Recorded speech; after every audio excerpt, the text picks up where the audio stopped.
Dawn breaks over a lonely cliff. Beside you stand just 80 samurai, friends, cousins, brothers. Out at sea lies a living wall, 900 warships packed with Mongol cavalry, Korean spears, and Chinese firebombs. The invaders roar drums and gongs so loud the rocks shake under your feet. Behind you, only farms, families, and the rest of Japan. Surrender is unthinkable. Escape is impossible. So you draw your blade, whisper your death poem to the wind, and charge straight toward the greatest empire the world has ever known. What happens next will birth the legend of the Kamikaze, the divine wind, and crack the myth of Mongol invincibility forever. Year 1268. In the glittering halls of Xanadu, Kublai Khan sits on a jade throne. Maps stretch before him like carpets. Only one blank spot bothers his eye: Japan. He owns China, Korea, and lands beyond the Gobi, yet a few islands defy his rule. He decides that it must end. He writes polite letters to Japan's shogun. Accept my friendship, pay tribute, and keep your throne. The shogun never answers. Silence feels like a slap. The Khan turns to action. In Korea, shipwrights hammer day and night. They build wide, flat-bottom boats that can rush straight onto a beach. The Mongol cavalry drill on deck, their bows ready for the first step ashore. Chinese engineers pack crates of new terror, gunpowder bombs that burst like metal hail. 900 hulls grow along the coast, an armada stitched from 3 cultures bound by one order: conquer Japan. Merchants ferry cloth and salt, but also rumors. They tell of forests of masts in Korean harbors, of soldiers stacking bombs taller than a man. In Kyoto, nobles traded worried looks. On Kyushu, warlords drill archers at dawn. But the first place the storm will break is a speck halfway across the strait, Tsushima Island. Governor Sō Sukekuni, young and sharp-eyed, counts his strength. Fewer than 100 mounted samurai, a few hundred islanders with spears, and miles of rugged coast. No walls, no reinforcements, no retreat. He orders signal fires built on every ridge. He marks ambush paths among cedars. And each night he tells his men the same plain truth. If we fall, the enemy sails straight for Japan. We are the door. Doors do not step aside. Autumn 1274 arrives. The sky grows heavy.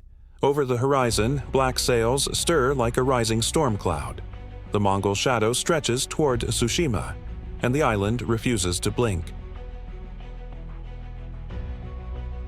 Meet Sō Sukekuni, 29 years old, armor still bright, mind already legendary. He rules Tsushima because no one else wants the job. Pirates raid here every summer, storms wreck half the fishing boats each fall. Sukekuni shrugs and trains harder. He counts his roster: 80 mounted samurai, men raised to ride and shoot from age 5, 300 island militia, fishermen who swap nets for spears when danger calls. That is all. No castle stone thicker than a man's arm, no reserve army behind them. Sukekuni gathers his lieutenants under a pine. We are fewer than the Khan has of flag bearers, he says, so we fight smarter. The sea lets them land. The forest decides who leaves. Tsushima is a spine of sharp hills. Beaches are narrow, hemmed by rocks like teeth. Sukekuni sketches a simple map in the sand. Clifftop lookouts. See sails hours away. Signal fire chain. One torch lights the next across the ridgeline. News races faster than any horse. Kill zones, gullies pre-sighted for arrows, fallen logs ready to roll, pits disguised with reed mats. Every boy who herds goats learns these paths. By autumn, they can walk them blindfolded. Each dawn, the samurai practice 3 things. First volley, loose arrows, drop bows, draw swords in one breath, hit and fade, charge, strike, scatter uphill before return fire. Night attack, silent run, single shout, vanish. When muscles ache, they recite verses, sharpening courage like steel. Samurai custom says, write your last poem before battle so fear cannot distract you. One teenager pens, if today I fall, may my arrow still fly true. He tucks the slip into his helmet. October 5th, 1274. A fishing boat slides into the harbor at dawn. The crew bows low, faces pale. Fishermen whisper breathlessly to Sukekuni, "My lord, black sails." More than we can count, they fill the horizon. Signal fires leap alive across every peak. Farmers lead oxen uphill, burning grain stores they cannot carry, better ash than enemy loot. Sukekuni mounts his horse at the main gate. Armor gleams copper in the sunrise. He raises his voice, calm but iron hard. "Remember the door. We do not open, we do not break. Hold the line, and even the great Khan must knock." The men cheer once, sharp, short, then ride to hidden posts. Down in the strait, bronze gongs boom like thunder. 900 ships roll closer, sails snarling in the wind. The next sound on Tsushima will be war. The sea around Tsushima looks alive. Masts sway like a forest, banners snap red and black. Korean war drums boom so deep the cliff face trembles. Bronze gongs answer, metal on metal, meant to freeze blood before swords ever meet. The fleet forms a giant crescent. Korean warships on the wings, taller than any Japanese boat. Mongol troop carriers in the center, decks crowded with armored horsemen. Chinese bomb ships tucked between, fuses ready. From shore, the line seems endless. But numbers do not win battles by themselves. Small craft surge forward. Soldiers heave black ceramic spheres the size of coconuts. They burst with fire and jagged iron, gunpowder the samurai have never seen. Sand sprays, trees shatter, and smoke rolls through the pines. Yet when the smoke clears, the beaches stand empty. Mongol officers frown. Where are the defenders? They order the first landing wave ashore, 700 men, shields linked, arrows notched. Still no samurai in sight. A single whistling arrow streaks from the ridge. It is Sukekuni's signal. Suddenly, the tree line erupts. Arrows rain down, then armored shapes charge downhill, screaming names and lineages. They strike, withdraw, strike again, never giving the invaders time to form. In narrow gullies, 2 samurai hold 20 spearmen at bay. Hidden pits break horse legs. Stakes finish the riders. Fallen logs roll like battering rams, scattering shield lines. Mongol archers try to return fire, but branches block clear shots. Their famed cavalry stands useless on cliffs too steep for a gallop. The fight styles of the samurai differ greatly from the Mongols. The samurai formed small bands, fought with curved katana for quick cuts, and vanished into the hills following a hit. The Mongols, on the other hand, formed tight blocks, fought with long spears and short sabers, and advanced slowly in ranks. The hillside favored the samurai. Every time the Mongols think they have pinned an enemy unit, the warriors melt away and arrows bite from another ridge. By late afternoon, the defenders' quivers sit half empty, shields crack and arms shake. Sukekuni sees fresh troops rowing toward shore. If they land, the island falls before nightfall. He rallies his last 80 riders. One shock, one break. By the dusk, he says. Helmets nod. The horses thunder down the only open strip of sand. Katana flashes in the sun. They slam into the Mongol spear wall, metal shrieks on metal. The line bows, wavers, then closes. When the dust settles, half the samurai lie still. Sukekuni among them. Arrows in his chest, sword buried in a shield. But the sacrifice works. The invaders pause to regroup. The sun drops behind the hills. A purple haze covers the battlefield, and the fleet commander decides to camp on the ships for the night, just long enough for warning fires on Tsushima's southern cape to blaze toward Kyushu. Tsushima is scorched, its villages smoking. Yet the island did its duty. It bought time. Time for Kyushu's walls to rise, for every samurai in western Japan to grab armor, and for fate, or the weather, to decide the next move. Night hides the Mongol fleet as it slips south. The next dawn, they drop anchor at Iki, a small green isle midway to Kyushu. Iki's garrison is tiny, Taira no Tsukumasa and about 100 samurai. They have heard Tsushima's warning fires, they know what comes. Tsukumasa lines his men on a low ridge and prays once. Then the shore explodes, bombs, arrows, shield walls. The defenders charge anyway, blades flashing like fish scales in the sun. For a few glorious moments, they carve gaps through Mongol ranks, but eventually, numbers win. By noon, Tsukemasa falls, sword broken, shouting, "Tell Kyushu we fought!" A single scout escapes by fishing skiff, rowing through the night toward the big island looming on the horizon. The scout reaches Hakata Bay, Japan's busiest port. His news hits like lightning. The local daimyo empties storehouses for arrows and rice. Monks carry stones to build a low seawall, 2 meters high, running the length of the beach. Farmers trade hoes for spears. Children haul buckets, wetting the wall so fire arrows sputter. By the 5th day, flames from Tsushima and Iki have become a living telegraph. From every valley, samurai ride hard, armor clanking, banners snapping yellow and white. November 19th, 1274. The fleet rounds the headland and sees an unexpected sight. A gray rock wall where once lay open sand, and behind it thousands of bowmen staring back. The invaders try their old tactic: bombs first, arrows next. Explosions blast holes in the wall, but samurai crews plug gaps with spare planks before the smoke clears. Landing boats push through breakers. The first wave jumps out, water up to their knees, shields held high. Arrows whistle down from the parapet.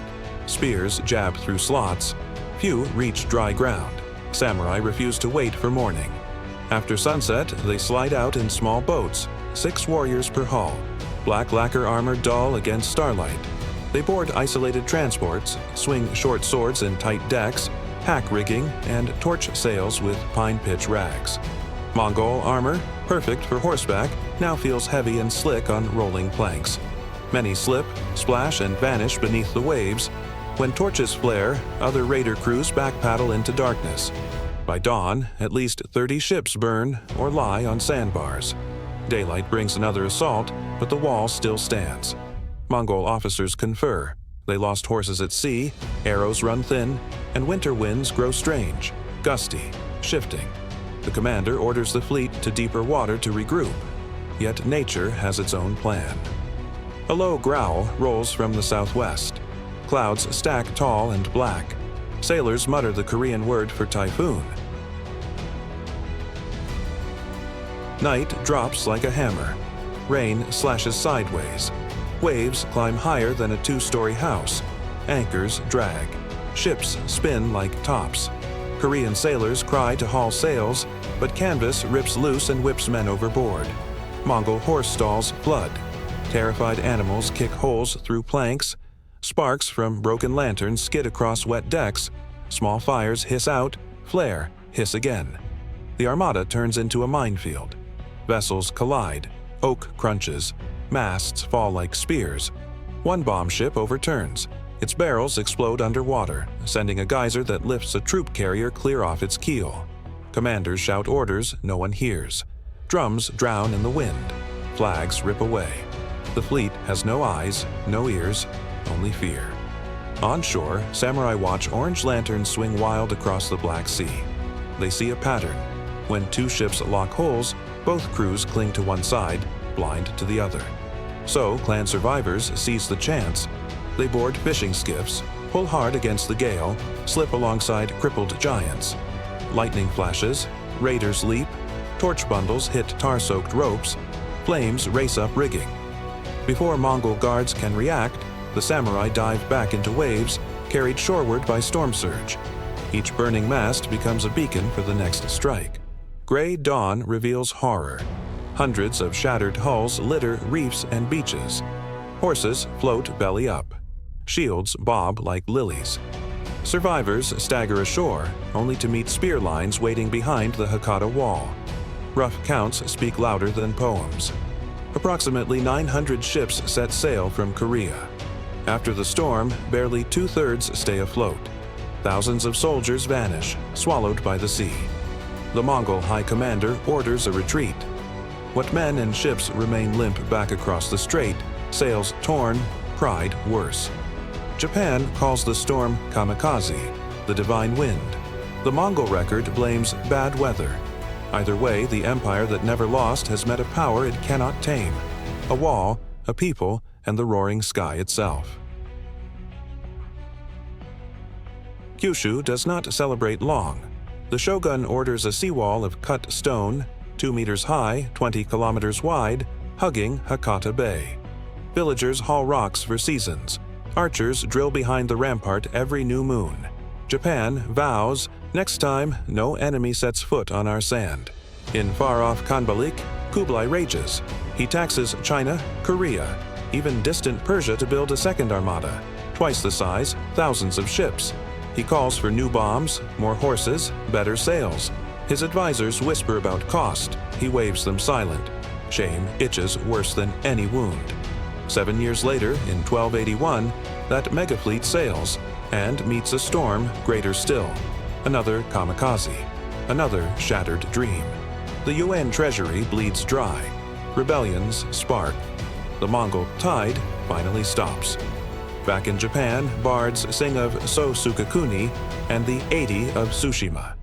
Scroll painters set them beside wind gods hurling lightning at invaders. Young warriors memorize their tactics.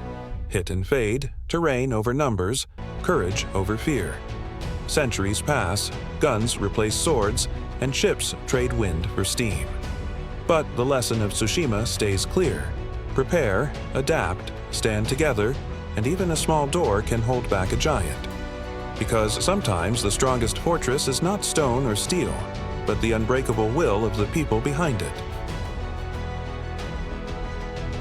1,000 storms have washed these beaches since 1274. The armor has turned to rust, the arrows to dust, and the samurai poems are tucked away in museums. Yet the meaning endures. Tsushima teaches us that size isn't destiny. Prepared minds, loyal hearts, and smart tactics can tilt the balance against any giant. Kublai Khan's fleet was shattered not just on reefs and wind, but on the unbending will of people who refused to open the door. Today, we face challenges shaped by new technology, cyber attacks, climate threats, global pandemics. Numbers still look frightening, but the core lesson stands. Plan, adapt, stand together, and even the strongest storm can become your shield. So the next time odds tower over you, remember the 80 riders on a lonely cliff, drawing blades against an empire. Their stand turned a typhoon into a legend, and proved that human resolve can be the most powerful force on Earth. Which resistance in history do you like the most? Tell us below, hammer that like button if you made it through, and subscribe to History Hackers for more chapters that textbooks skip. Ring the bell, because next time, we're unmasking betrayals that changed the course of human history.